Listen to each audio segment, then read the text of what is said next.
130만 원의 월세를 받고 150만 원의 월세를 낸다면 왜 그러죠? 아니 이게 지금 도대체 무슨 이야기인지.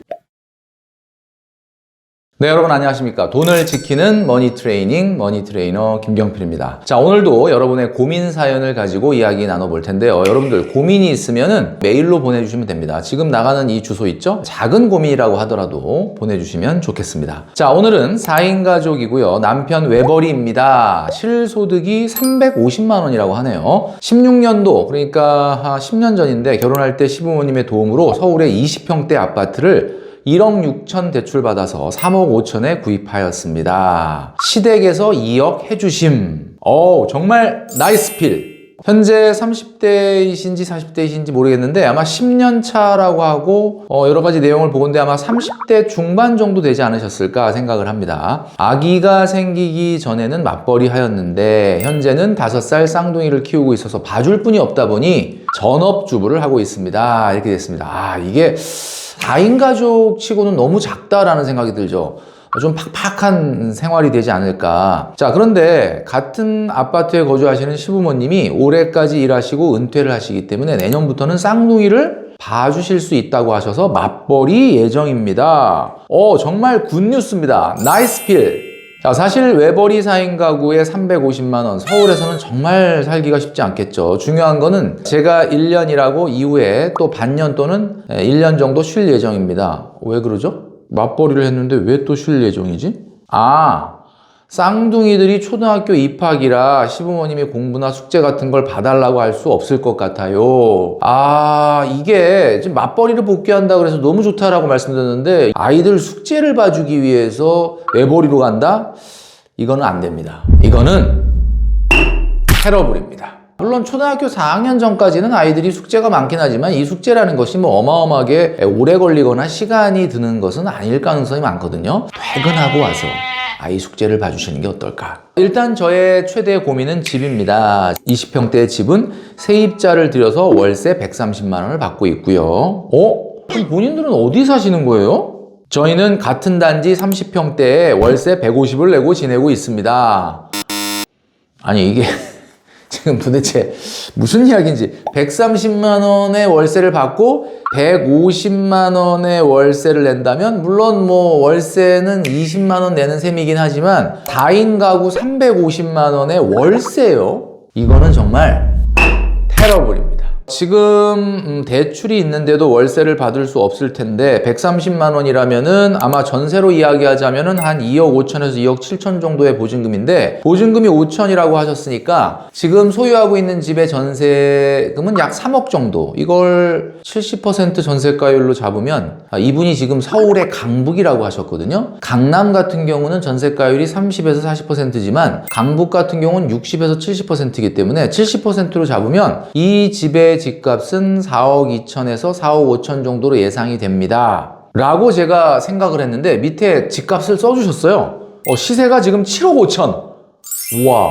그러면 3억 5천에 산 집이 10년 만에 7억 5천? 그러면 시세 차익이 4억이 났네. 정말 나이스 필입니다.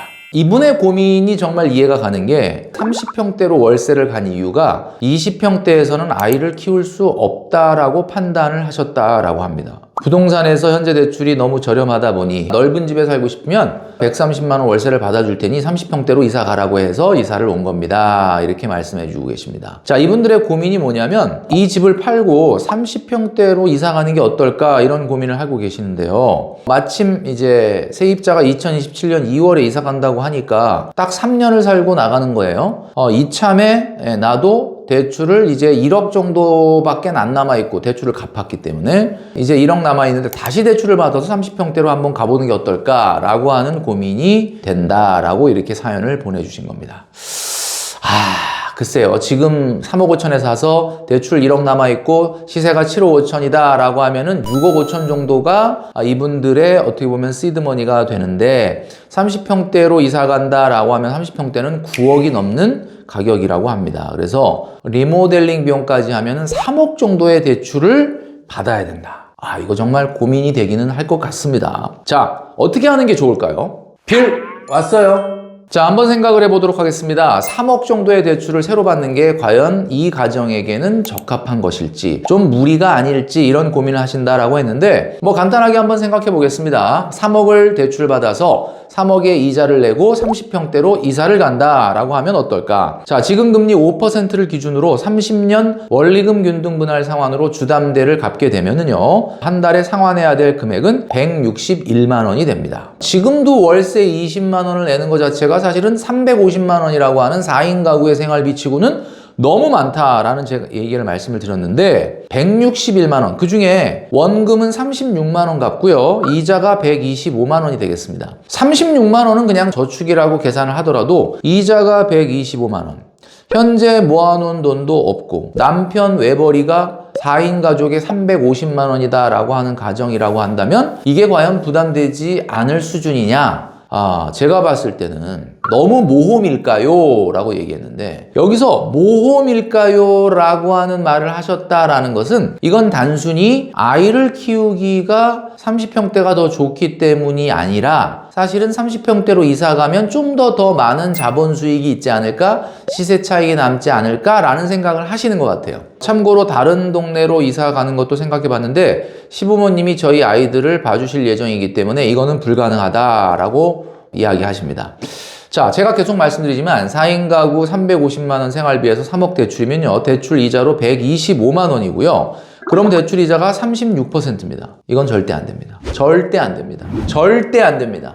이거 정말 제가 도시락 싸 들고 다니면서 말리고 싶다. 자, 중요한 건 말이죠. 맞벌이로 언제 복귀가 될 건지, 그리고 복귀가 된 이후에 소득이 어떤지, 그리고 그 소득의 연속성이 어떤지가 가장 중요할 거다라는 생각이 듭니다. 자, 제가 결론부터 말씀드리면 집값은 상승할 겁니다. 서울이라고 하셨죠? 대한민국은 국토의 70%가 산입니다. 30% 밖에는 사람이 살 수가 없거든요. 근데 우리나라는 도시 면적이 16%고요. 그 도시 면적 16%에 92%의 국민이 살고 있습니다. 그러니까 서울이라고 한다면 당연히 집값은 기대하시는 것처럼 올라는 갈 겁니다. 자, 근데 중요한 거는 주식만큼 올라가지 않습니다. 그리고 제가 늘 말씀드리죠. 누울 자리를 보고 발을 뻗어라. 지금 누울 자리가 없어요.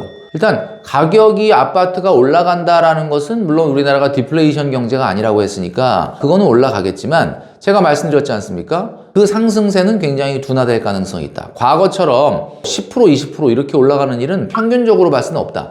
최근에 집값 많이 올라가던데요. 서울의 평균 8% 9% 올라갔다는 얘기가 있던데요. 자, 그거는 특정한 한 해를 얘기하는 거고요. 한동안 안 올라가는 해를 감안한다면 평균적으로 말씀드리지만은 국채 10년물 금리의 한 2배 수준 이내로 수렴한다라고 제가 말씀드렸습니다. 자, 이 집에 지금 이사 가려고 하는 목적이 뭐냐? 첫 번째, 이사의 목적이 내 삶의 개선이다 라고 한다면 집값의 30% 정도 이내의 대출을 받아서 이사 가는 거, 대출 이자를 낼 여력이 된다면 가능하다. 자, 그런데 단순히 30평대를 가지고 있으면 더 올라가지 않을까 라고 하는 생각을 하신다면 그것은 아니다 라는 말씀을 좀 드리고 싶습니다. 자, 결국 관건은 말이죠, 이렇습니다. 앞으로 맞벌이를 통해서 얼마나 소득이 올라갈 것이냐라고 하는데, 좀 전에 말씀하셨던 고민처럼 쌍둥이를 봐주시기 위해서 어머니가 계시는 같은 아파트에 거주한다는 좋은데, 만약에 아이들 학교 다녀와서 숙제를 봐줘야 되기 때문에 맞벌이를 유지하지 못한다라고 한다라는 컨디션에선 더더욱 안 된다라는 말씀을 좀 드리고 싶고요. 중요한 거는 만약에 맞벌이로 복원이 돼서 지금의 소득의 2배, 그러니까 700만 원 정도의 소득이 안정적으로 나온다 라고 하더라도 125만 원의 이자는 부담스러운 수준이고, 소득의 18%를 이자 비용으로 낸다? 앞으로 이 쌍둥이 아이들이 커가면서 들어갈 교육비라든지 생활비가 증가하는 걸 감안한다 라고 하면 현재까지는 좀 불가하다라는 생각이 듭니다. 이분의 질문에 답이 있거든요. 너무 모험일까요? 이것은 무슨 얘기냐? 모험을 하더라도 뭔가 더 큰 자본, 소득, 시세 차익이 가능할까요? 라고 하는 질문이라고 저는 판단이 되는데 절대 불가능하다라고 저는 말씀드리고 싶습니다. 자, 일단 700만 원의 맞벌이 소득으로 복귀를 한 다음에 고민을 해도 전혀 늦지 않다. 자, 오늘은 이사 갈까 말까 요즘 최근에 많은 고민들을 하시는 분들의 사연이었는데, 가장 중요한 것은 시세 차익 때문에 너무 무리한 대출을 해서 영끌을 하시는 일이 2020년, 21년도에도 많았기 때문에 2026년도에 지금 이제 5년짜리 혼합형 고정금리의 대출 조건이 만기가 돌아오면서 바뀌게 되는 분이 굉장히 많다라는 거죠. 지금 이분이 얘기하셨던 것처럼 나는 1.9% 정도로 계속 앞으로 대출을 받을 수가 있어 라고 한다면 모르겠지만, 그렇지 않다면, 그리고 맞벌이로 복귀해서 700만 원 이상의 소득이 계속적으로 안정적으로 나온다면 또 혹시 모르겠지만, 그렇지 않다면 현재는 모험이다 라고 말씀드릴 수 있을 것 같습니다. 일단은 소득부터 맞벌이로 만들고 난 다음에 고민해도 늦지 않다라는 말씀을 드립니다.